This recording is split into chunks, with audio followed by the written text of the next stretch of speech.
December 2, 2001. The seventh largest company in America files for bankruptcy, $74 billion in shareholder value. Gone. 20,000 employees lose their jobs.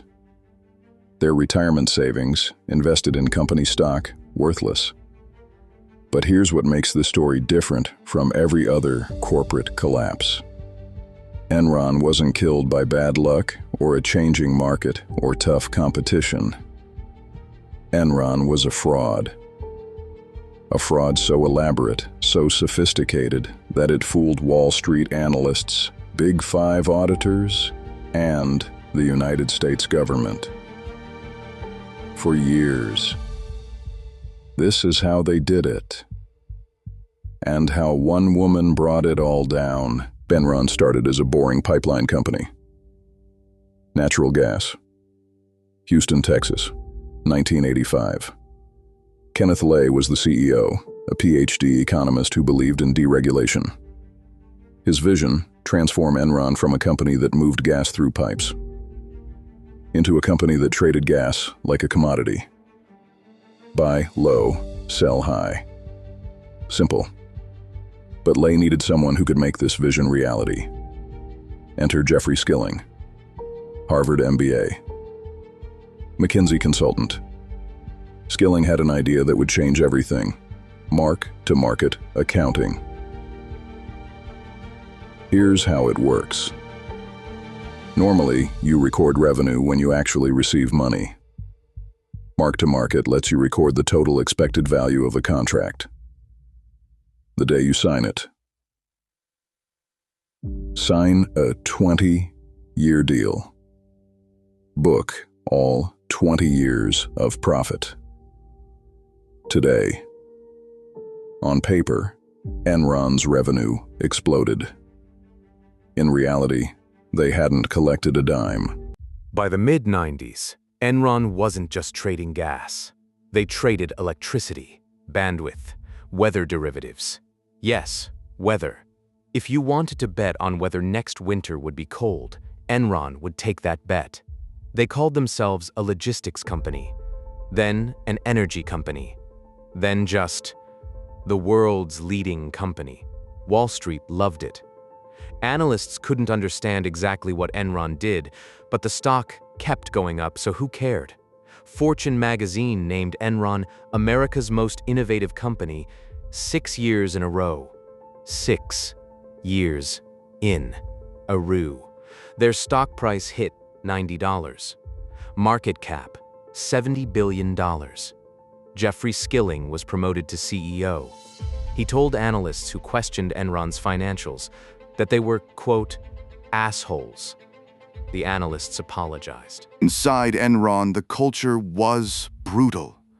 Every year, the bottom 15% of performers were fired. They called it rank and yank. The message was clear: hit your numbers or get out. So people hit their numbers by any means necessary. Traders manipulated California's electricity market, creating artificial blackouts to drive up prices. They had code names for their schemes: Death Star, Fat Boy, Get Shorty. On recorded calls, traders laughed about stealing from California and joked about grandmothers unable to pay their electric bills. But none of this showed up in the financial statements, because Enron had a secret weapon: Andrew Fastow, the chief financial officer and the architect of the biggest accounting fraud in American history. Andrew Fastow's job was to make Enron's debt disappear, and he found a way. Special purpose entities. SPEs. Here's the simple version. Fastow created hundreds of fake companies, with names like LJM, Juco, and Jedi. Yes, like Star Wars. These weren't real businesses. They existed only on paper. When Enron had debt it wanted to hide, it would sell the debt to one of these fake companies. On Enron's books, the debt vanished. Problem solved. Except, who was funding these fake companies? Enron was. They were essentially selling debt to themselves and pretending it was gone. It gets worse. Fastow personally ran many of these SPEs. He paid himself $45 million in management fees for managing fake companies that existed solely to commit fraud. When accountants from Arthur Andersen raised concerns, Fastow threatened to fire them. Arthur Andersen signed off on everything. By 2001, some people inside Enron knew the truth. Sherron Watkins was a vice president in the finance department. In August 2001, she wrote a memo directly to Kenneth. Her words, "I am incredibly nervous that we will implode in a wave of accounting scandals." She detailed the SP fraud. She warned that Fastow was enriching himself. She predicted accurately that Enron's accounting would not survive scrutiny. Kenneth Lay's response? He asked Enron's law firm if Watkins could be fired for writing the memo. The lawyers said no, so Lay did nothing else. Meanwhile, executives were quietly selling their stock. Kenneth Lay sold $300 million worth. Jeffrey Skilling sold $200 million. But they told employees to keep buying. They told employees Enron stock was a great investment. The 401k plans were frozen.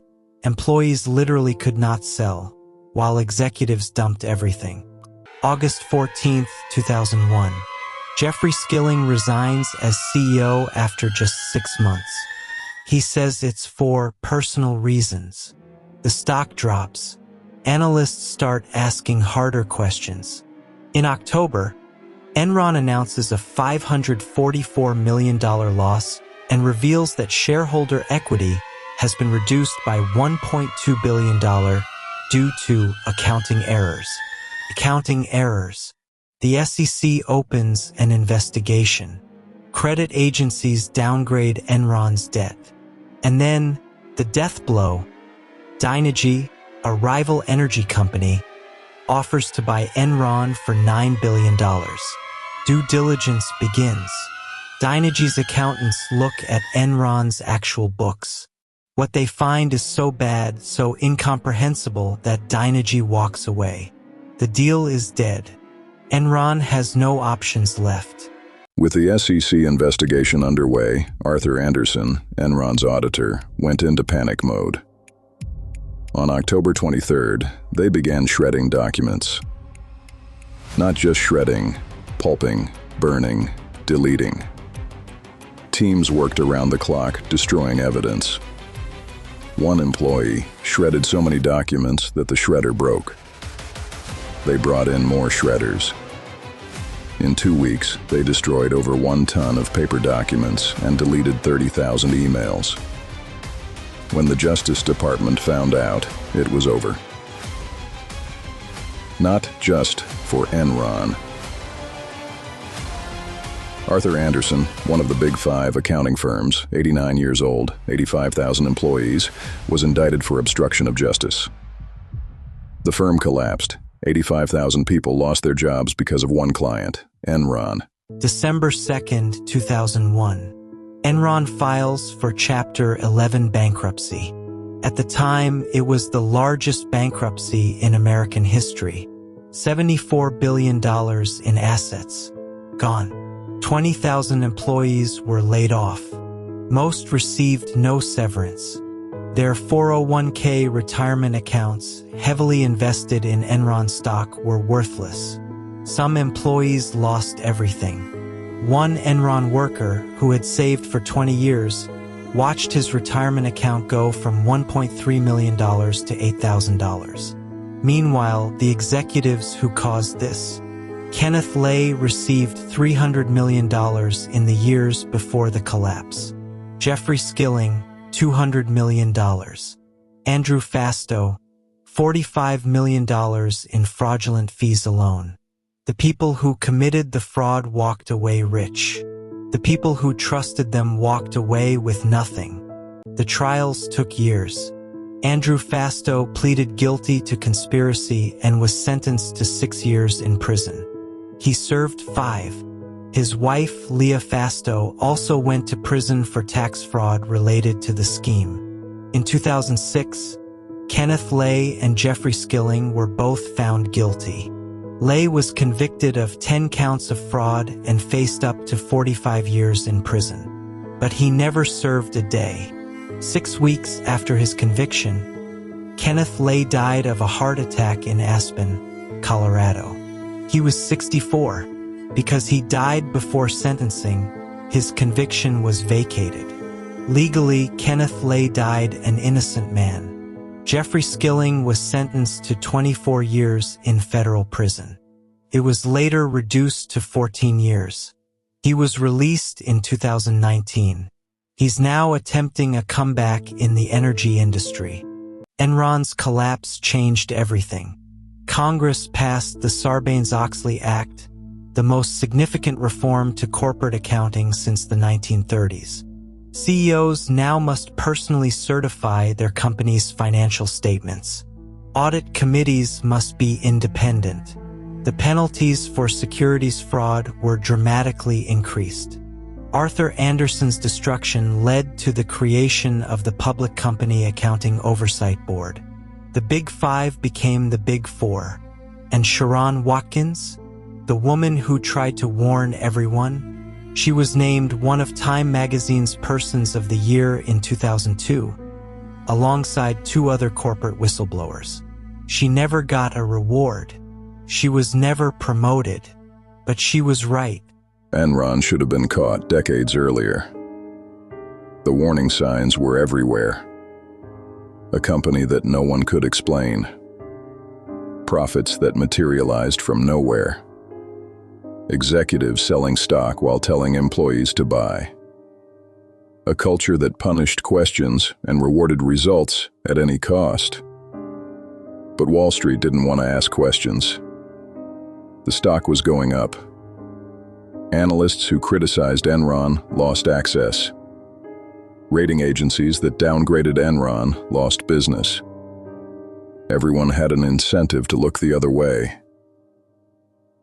And that's the real lesson of Enron. The fraud wasn't possible because the criminals were geniuses. It was possible because the system wanted to believe. Enron proved that the biggest companies can be the biggest lies. That Fortune magazine can name a fraud most innovative company 6 years in a row. That auditors can sign off on fake numbers for fake fees. That executives can steal hundreds of millions while employees lose everything. But it also proved that one person telling the truth, one Sherron Watkins writing one memo, can start the unraveling. The question isn't whether another Enron will happen. It's whether anyone will listen to the next Sherron Watkins before it's too late. Speaking of frauds that fooled everyone, our next video covers a company that promised to revolutionize healthcare with a single drop of blood. The technology never worked. The founder is now in prison. That story drops next week.